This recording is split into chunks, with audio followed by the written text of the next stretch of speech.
ಸ್ನಾನ ಮಾಡೋಕ್ಕೂ ಟೈಮ್ ಇಲ್ಲ, ಧ್ಯಾನ ಮಾಡೋಕ್ಕೂ ಟೈಮ್ ಇಲ್ಲ. ಹೀಗಾಗಿ ಇದ್ದಾಗ ವ್ಯಾಧಿಗಳು ಅವನಿಗೆ ಬೆನ್ನು ಹತ್ತಿದವು. ಈ ಕೊರೋನಾದಿಂದ ಯಾರೂ ಸಾಯಲ್ಲ, ಕೊರೋನಾಕ್ಕೆ ಅದರ ಅವಶ್ಯಕತೆ ಇಲ್ಲ. ಕೊರೋನಾ ಗಾಳಿ ಮಾಧ್ಯಮವಾದರೂ ಕೊರೋನಾ ತೂಕವಾಗಿರುತ್ತೆ.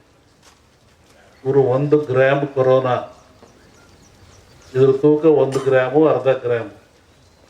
ಜಗತ್ತಿನ 800 ಕೋಟಿಯನ್ನು ಎದುರಿಸಿದ್ರು ನೋಡ್ರಿ. ಇದ್ರ ತೂಕ ಎಷ್ಟು? 1 ಅರ್ಧ ಗ್ರಾಮ್. ಡಾಕ್ಟ್ರ್ ಇಲ್ಲೇ ಕೂತಾರೆ, ಕೇಳಿ.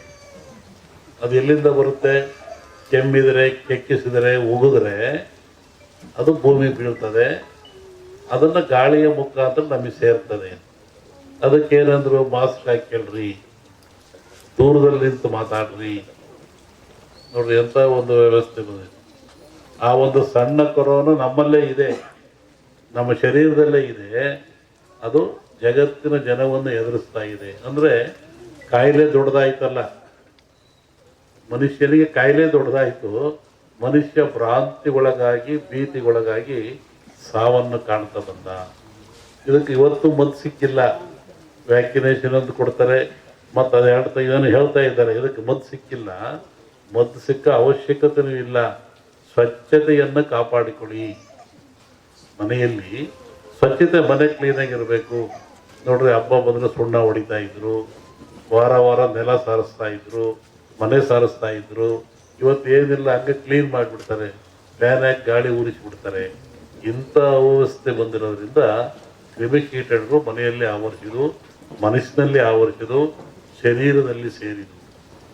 ಇದಕ್ಕೆ ಬಹಳ ಚಿಂತನೆ ಮಾಡ್ಬೇಕು ಇವತ್ತೆಲ್ಲರೂ. ಇನ್ನೊಂದು ರೂಪ ತಗೊಳುತ್ತೆ, ಇದು ಗಾಳಿ ರೂಪಕ್ಕೆ ಬರುತ್ತೆ ಮುಂದೆ. ನಿನ್ನೆ ಹೇಳಿದ್ದೀನಿ ನಾನು, ಇದು ಗಾಳಿ ಮಾಧ್ಯಮವಾದರೂ ತೂಕವಾಗಿದೆ. ಮುಂದೆ ಬರುವಂಥದ್ದು ಗಾಳಿ ರೂಪವನ್ನು ತಗೊಳುತ್ತೆ. ಯಾಕೆ? ನನ್ನ ಹತ್ರ ಕೇಳಿದಲ್ಲ. ನಿನ್ನೆ ಒಂದು ಖಾಸಗಿ ಕಾರ್ಯಕ್ರಮದಲ್ಲಿ ಬೆಂಗಳೂರಿನಲ್ಲಿ ಸಿದ್ದರಾಮಯ್ಯ ನಾವು ಮಾತಾಡ್ತಾ ಇದ್ವಿ. ಅವ್ರು ಹೇಳಿದರು, ನನಗೂ ಕೊರೋನಾ ಹೋಗ್ಬಿಡುತ್ತೆ ಗುರುಗಳೇ, ನಿಮ್ಮ ಟಿ ವಿ ನೋಡಿದೆ, ಇನ್ನೂ 3 ವರ್ಷ ಹೋಗಲ್ಲ ಅಂತೀರಾ, ಹೆಂಗೆ ಮಾಡೋಣ ಅಂತ ತಮಾಷೆ ಮಾಡ್ತಾ ಕೂತಿದ್ವಿ.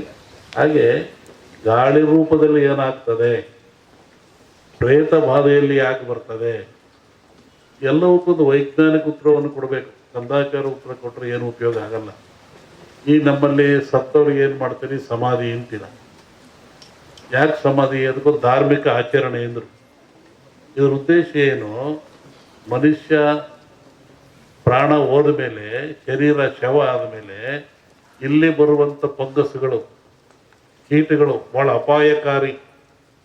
ಪ್ರಾಣಿಗಳ ದೇಹದಿಂದ ಬರುವಂಥ ಕೀಟಗಳಿಂದ ಮನುಷ್ಯನ ಸಿಲುಬರುವಂಥ ಕ್ರಿಮಿಗಳು ಭಾಳ ಅಪಾಯಕಾರಿ. ಅದಕ್ಕೆ ನಮ್ಮವ್ರು ಹಿಂದೆ ಏನಂದ್ರು, ಮುಚ್ಚಪ್ಪ ಸಮಾಧಿ ಮಾಡು ಅಂದರು. ಎಷ್ಟು ಗುಂಡಿ ತೆಗೀರಿ, ಅದ್ರ